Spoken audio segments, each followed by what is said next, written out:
Gold prices are slightly lower on Monday, and here to talk about the move that we've seen since the big drop on Thursday is Scott Carter of Lear Capital. So, Scott, what do you make of the big move on Thursday and the subsequent kind of slow up and down since then? Well, that's right, Joe. Well, I think it's the big taper. Right? Everyone was expecting the Fed to start to signal that they were going to cut back on spending. And as a result, when you get that prospect, you see the reactions that we're seeing, not only in the gold market, which obviously had a significant drop, but also in equities and in bonds. It just reinforces the fact that without the Fed, you don't have much of an economy here, and I think it will be interesting to see what actually happens versus the words, what actually happens the latter part of this year.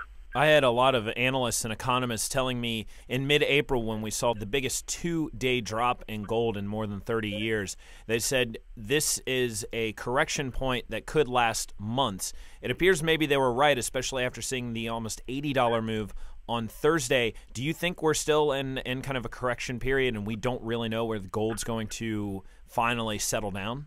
You know, one of the issues is that to process an ounce of gold will take about $1,260. So many analysts are expecting that this is actually a final peak here. So what do you see moving ahead through the rest of the summer? Are we going to see any big price movement? I think we are. I think what's going to happen is the reality of whether the Fed can actually reduce their bond buying versus what they're saying is going to be very interesting. And my personal opinion is that we're going to see a decline in the short term, but ultimately you're going to see the Fed not being able to back off of their bond buying, and you're going to see gold respond favorably to that.